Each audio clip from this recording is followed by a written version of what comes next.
Oke, kembali lagi dengan Kapasitor Tech. Di video kali ini saya akan membahas tentang apa itu ChatGPT. Nah, dapat dilihat di video saya sebelumnya, saya sudah membahas bagaimana cara menggunakan ChatGPT di Arduino ya. Nah, di video kali ini saya akan membahas apa itu ChatGPT. Lalu bagaimana dampaknya bagi Google nantinya ya, jika ChatGPT ini terus mengalami perkembangan yang signifikan. Karena sejak dirilis pada bulan November tahun lalu, saat ini ChatGPT sudah melakukan update.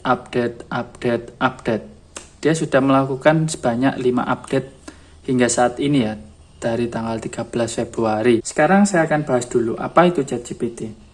ChatGPT adalah model pembelajaran mesin yang dilatih menggunakan algoritma deep learning yang mampu mempelajari pola dan aturan dari jutaan teks alami dalam berbagai bahasa dan menghasilkan teks alami yang terstruktur dan relevan dalam responnya terhadap pertanyaan ataupun masukan yang diberikan oleh pengguna. Di video saya sebelumnya saya sudah bahaskan tentang ChatGPT ini, bagaimana cara memprogram Arduino dengan menggunakan ChatGPT ini.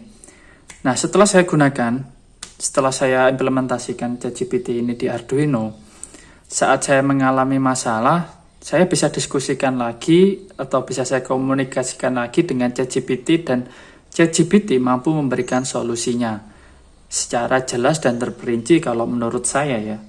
Dan tentunya penjelasan dari ChatGPT ini secara step by step-nya pun berurutan ya. Jadi kita bisa melakukan komunikasi dua arah dengan ChatGPT ini.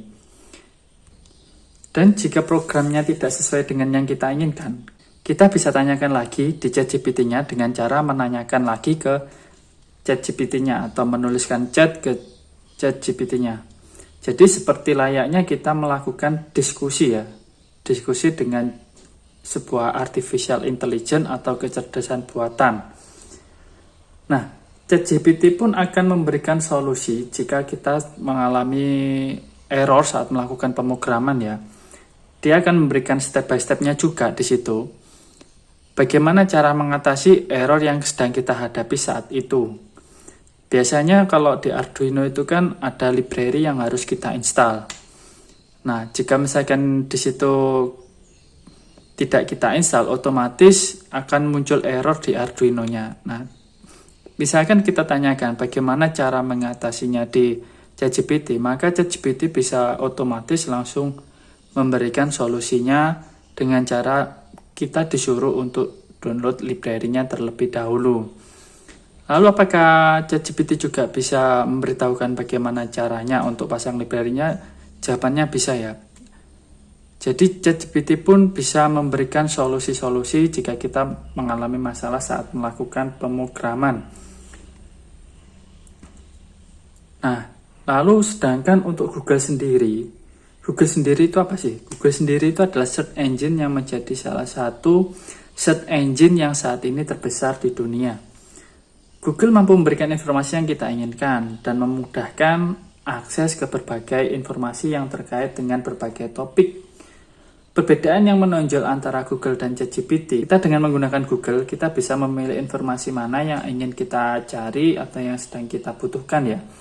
Nah, sedangkan kalau kita menggunakan ChatGPT ini, kita tidak bisa memilih informasi yang kita inginkan. Jadi keluarannya itu hanya satu informasi saja, yaitu jawaban dari ChatGPT itu sendiri ya. Jadi tidak ada pilihan lain. Nah, selain itu, ChatGPT ini bisa melakukan komunikasi dua arah. Jadi kita bisa layaknya seperti melakukan chat dengan teman kita, berdiskusi dengan teman kita. Yang membedakan ChatGPT ini mampu memberikan solusi-solusi bagi kita. Nah, sedangkan kalau Google sendiri ini hanya bisa melakukan komunikasi satu arah dengan cara hanya bisa memberikan kita informasi.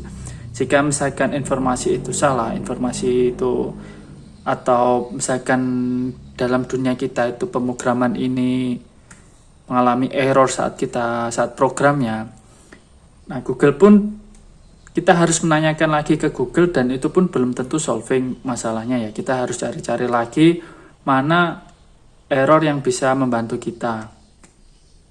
Jadi komunikasinya hanya satu arah saja kalau kita menggunakan Google. pada akhir Januari tahun 2023 tercatat bahwa pengguna ChatGPT buatan OpenAI ini sudah mencapai 100 juta pengguna ya. ChatGPT dari OpenAI ini sudah mencetak rekor untuk pengguna terbanyak dalam perilisannya dalam bulan November tahun 2022 hingga saat ini dia bisa mencetak rekor pengguna terbanyak ya. Karena dia sudah mencapai 100 juta pengguna pada akhir Januari 2023. Dan ChatGPT ini telah mencatatkan sejarah sebagai aplikasi dengan pertumbuhan yang cepat. Padahal ChatGPT buatan OpenAI ini baru rilis November tahun lalu. Oleh karena itu, Google pun tidak tinggal diam melihat perkembangan ChatGPT dari OpenAI ini. Lalu Google pun merilis atau meluncurkan suatu platform obrolan yang dibekali juga dengan kecerdasan buatan atau artificial intelligence yang bernama BARD. BARD disebut menunjukkan upaya Google untuk bersaing dengan ChatGPT miliknya OpenAI ini yang disokong oleh Microsoft.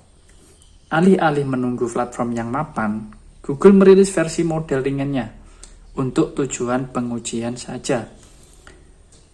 Dan bagaimana pendapat mahasiswa tentang adanya ChatGPT ini?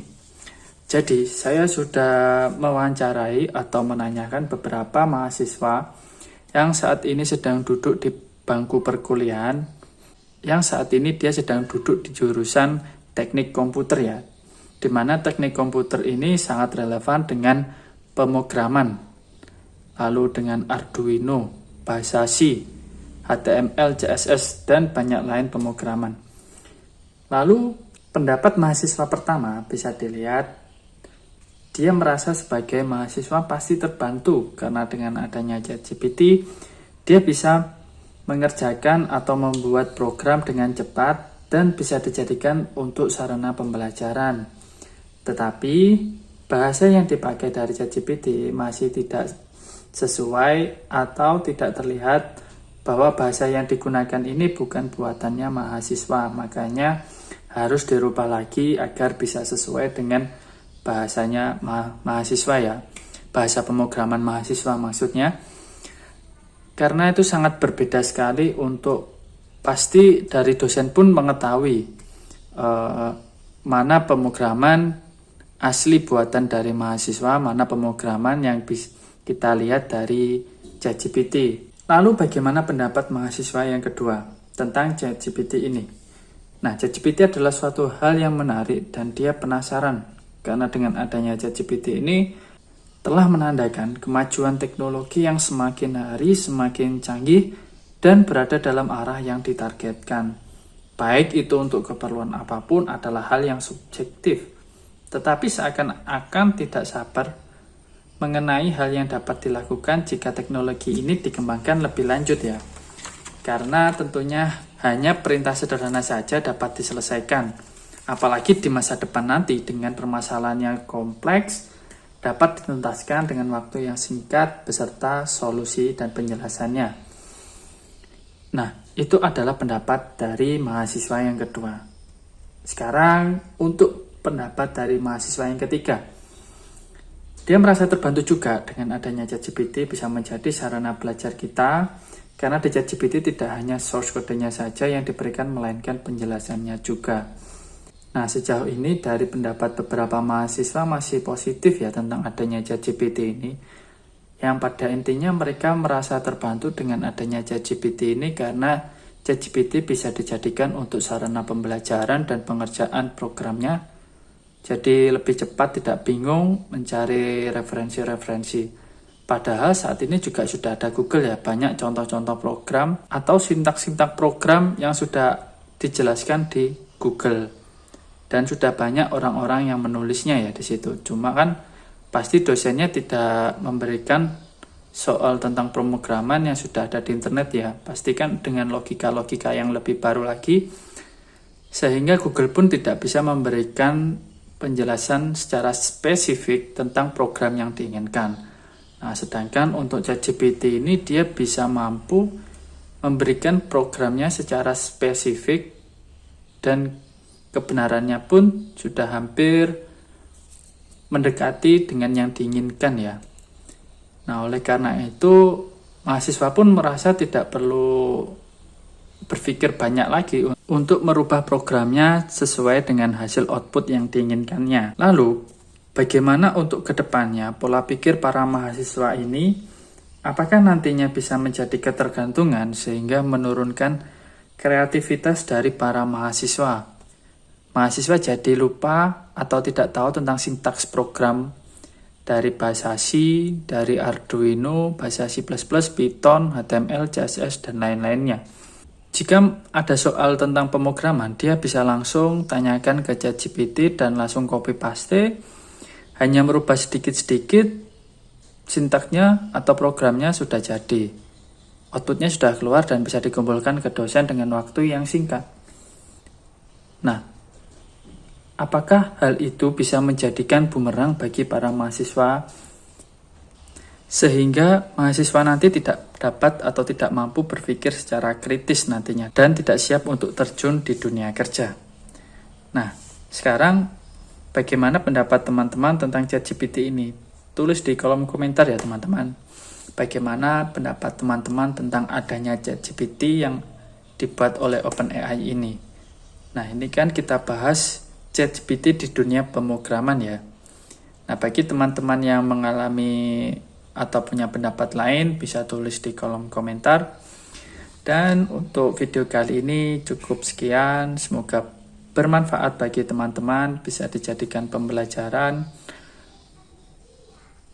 Sampai jumpa di video-video berikutnya. Jangan lupa untuk like dan subscribe channel Kapasitor Edge. Bye-bye.